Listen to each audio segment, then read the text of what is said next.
एक बार फिर से आप सभी का स्वागत है। हम अध्ययन कर रहे हैं गिनती की पुस्तक का और अब समय है कि हम उसके 18वें अध्याय 25वें वचन से आगे का अध्ययन करें।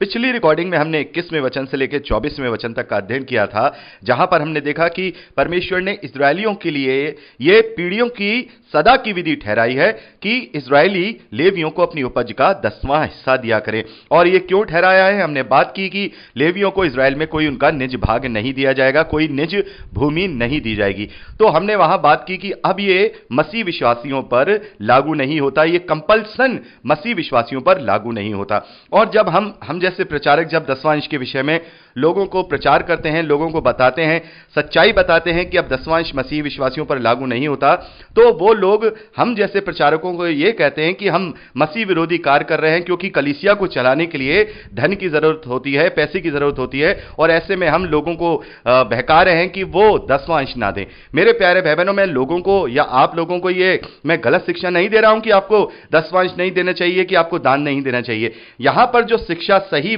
और खरी है वो ये है कि 10वां हिस्सा जो है कंपलसरी नहीं है। जैसे कि हम देखते हैं इजरायलियों पर कंपलसरी था और बहुत सारे प्रचारक इसे कंपलसरी करके इसको प्रचार करते हैं। हम देखते हैं कि प्रभु यीशु मसीह से जब एक जवान ने पूछा कि मैं सिद्ध होने के लिए क्या करूं, तो प्रभु यीशु मसीह ने उसे क्या कहा? प्रभु का तो जवाब यह था कि तू अपना सब कुछ कंगालों को बेच दे, तब तू सिद्ध होने पाएगा। तो एक तरीके से देखा जाए, प्रभु यीशु मसीह ने तो संसारिक भौतिक वस्तुओं को कुछ भी नहीं रखा है, कुछ भी नहीं रखा है। और प्रभु ने यह भी कहा कि जिस नाप से तुम नापोगे उसी नाप से तुम्हें भी नापा जाएगा। तो यहां पर दान देने के विषय में यहां मना नहीं किया जा रहा है कि हम दान नहीं देंगे, दान तो देना है, लेकिन उस व्यक्ति के जो दान देने वाला है उसके कॉन्शियस पे छोड़ देना है कि पवित्र आत्मा उसे कितना प्रेरित करता है या वो कितना हर्ष के साथ दान दे सकता है। अगर हम ये कहें कि नहीं आपको देना ही देना है, देना ही देना है, तो एक तरीके से तो ये दबाव बनाना हो जाएगा। तो हम देखते हैं पौलुस कहते हैं कि ना ही दबाव से, ना ही कुड़कुड़ा कर, बल्कि हर्ष के साथ। तो मसीह विश्वासियों को दान देना चाहिए। मैं ये नहीं कह रहा हूं देना नहीं चाहिए, क्योंकि फिर जो प्रचारक हैं या कलीसियाएं हैं उनको जो बहुत सारे मैनेजमेंट होते हैं, बहुत सारी चीजें होती हैं वो करनी होती हैं, वो अलग बात है। हम दान कितना भी दें, यहां पर कोई एक फिक्स अमाउंट बनाने की बात नहीं हो रही है कि नहीं देना ही देना है, नहीं दोगे तो फिर स्वर्ग के राज में प्रवेश नहीं करोगे।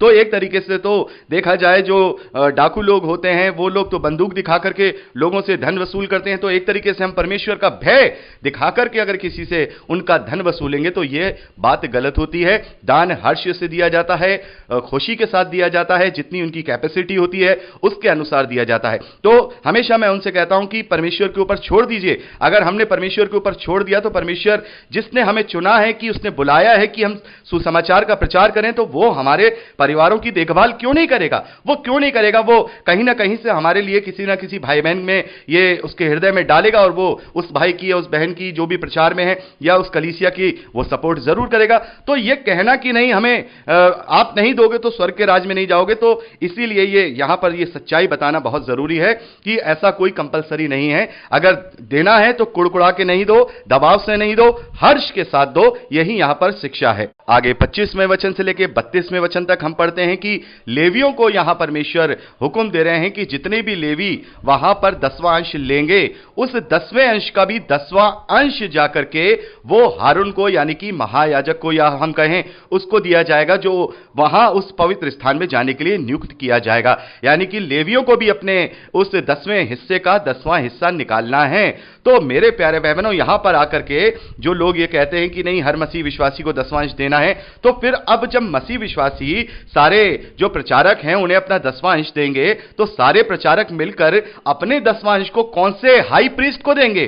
कौन से हाई प्रीस्ट को देंगे? हम यहां पर पढ़ रहे हैं, देखिए यहां पर साफ लिखा है, फिर यहोवा ने मूसा से कहा, तू लेवियों से कहे कि जब जब तुम इस्राएलियों के हाथ से वह 10वां अंश लो जिसे यहोवा तुमको तुम्हारा निज भाग करके उसे दिलाता है, तब उसमें से यहोवा के लिए उठाई हुई भेंट करके 10वां अंश का 10वां अंश देना।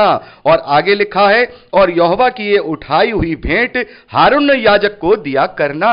मेरे प्यारे भाई बहनों, यहां पर हम क्या देख रहे हैं कि जितने भी लेवी हैं, चाहे वो याजक हैं या नहीं हैं, वो लोग अगर सेवा का काम कर रहे हैं, जैसा अभी हमने देखा लेवियों में 3 गोत्र तो नहीं कहेंगे, 3 खानदान हैं, 3 अलग डिवीजन हैं, उनके अलग अलग कार्य हमने देखा, उन्हें अलग अलग कार्य सौंपा गया। तो वो लोग इजरायलियों से दसवांश ले रहे हैं, और उनमें से भी जो लोग दसवांश ले रहे हैं, उस दसवांश का दसवांश यहां पर हारून याजक को दिया जा रहा है, और वो परमेश्वर की पवित्र भेंट के समान है। तो यहां पर जो याजक लोग हैं, माफ कीजिएगा, यहां पर जो पास्टर लोग हैं, अगर वो अपने आप को लेवी कह रहे हैं, तो फिर उनका याजक कौन है, वो किसको देंगे? अच्छा, यहां पर यह बात आएगी कि अच्छा, हमारा तो महायाजक प्रभु यीशु मसीह है, तो हम प्रभु यीशु मसीह को देंगे। तो वो सारे पास्टर, जितने भी इस दुनिया में पास्टर हैं, जितनी भी वो इनकम कमा रहे हैं, या जितनी भी उन्हें दसवांश की भेंटें आ रही हैं, उसमें से वो दसवांश अपने महायाजक प्रभु यीशु मसीह को देंगे। तो उन्हें देने के लिए क्या अब स्वर्ग में जाना पड़ेगा? क्योंकि अब वो महायाजक हमारा एक ही बार का बलिदान करके वो अपने पिता के दाहिनी ओर विराजमान है, तो क्या उन्हें अब स्वर्ग जाना पड़ेगा? तो मेरे प्यारे भाई बहनों, इस तरीके से अगर हम व्यवस्था की बातों को समझें तो हमें समझ में आता है कि हां, यह केवल इजरायलियों को करने के लिए परमेश्वर ने आज्ञा दी है। मेरे प्यारे भाई बहनों, यदि परमेश्वर ने यह केवल इजरायलियों को करने के लिए नहीं दिया होता, तो क्या परमेश्वर ने कहीं भी पुराने नियम में यह आज्ञा दी है कि यह व्यवस्था जो मैंने मूसा को इजरायलियों के लिए दी है, यह व्यवस्था का प्रचार तुम पूरी दुनिया में करना, और जितने गैर जो इजरायली हैं उनको इजरायली बना लेना? कहा परमेश्वर ने? नहीं कहा। परमेश्वर ने यह सदा की रीति इजरायलियों के लिए ठहराई, क्योंकि एक समय तक परमेश्वर को अपने नाम को वहां पर संजो के रखना था, ताकि परमेश्वर का नाम दुनिया में कोई मिटा ना सके, दुष्ट जो है उसका नाम ना मिटा सके, और उसका नाम जानने वाले लोग हों, यहोवा को पहचानने वाले लोग हों, जो कि परमेश्वर यहोवा का निज भाग और उसकी निज प्रजा हो।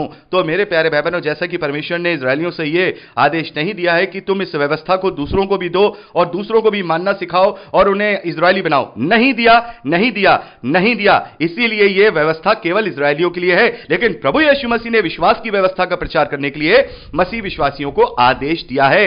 मत्ती का सुसमाचार 28वें अध्याय में हम पढ़ते हैं, प्रभु ने कहा कि जाति जाति के लोगों को चेला बनाओ, उन्हें पिता पुत्र पवित्र आत्मा के नाम से बपतिस्मा दो, जो बातें मैंने तुम्हें सिखाई हैं उन्हें मानना सिखाओ।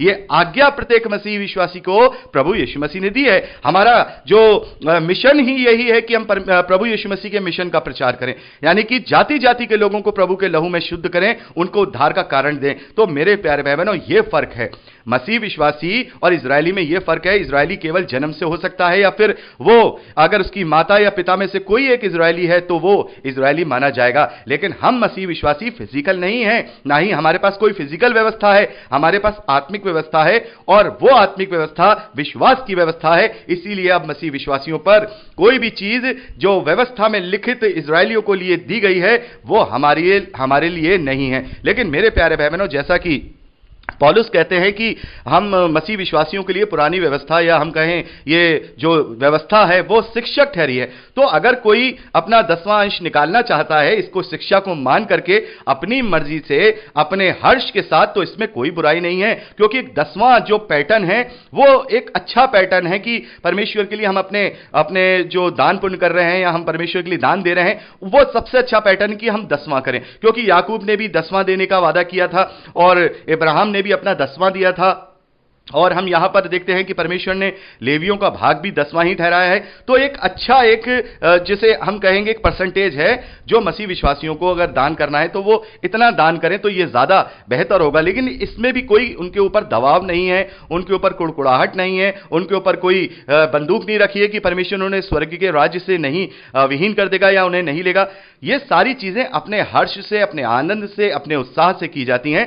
तो अगर हम किसी को अपना हिस्सा देना चाहते हैं, दान करना चाहते हैं, तो यह अच्छा तरीका है कि 10वां हिस्सा दिया जाए। लेकिन इसको अगर हम कंपलसरी कर देंगे तो फिर यह व्यवस्था का एक नियम है, और जो कोई व्यवस्था के एक नियम में भी अगर चूक जाएगा तो फिर व्यवस्था के अनुसार वो श्रापित है। तो हमें व्यवस्था का कोई भी बात को अपने ऊपर जो फिजिकल रूप से है वो लागू नहीं करनी है, केवल मोरल लॉ ही अपने ऊपर लागू करने हैं। और मोरल लॉ को भी प्रभु यीशु मसीह ने तो बहुत ही बड़ा चढ़ा करके हमें दे दिए हैं। जैसा कि हमने एक उदाहरण आपको हमने पहले भी लिया था, जैसा व्यवस्था में लिखा है कि तुम व्यभिचार मत करना। प्रभु ने क्या कहा? अरे मैं तुमसे कहा गया कि तुम व्यभिचार मत करना, लेकिन मैं तुमसे कहता हूं कि किसी स्त्री पर बुरी दृष्टि भी मत डालना। तो मोरल लॉ को तो प्रभु यीशु मसीह ने और भी बढ़ाकर चढ़ा करके आत्मिकता में हमें दे दिए हैं। तो मोरल लॉ को छोड़कर कोई और लॉ अब मसीह विश्वासियों पर लागू नहीं होते हैं।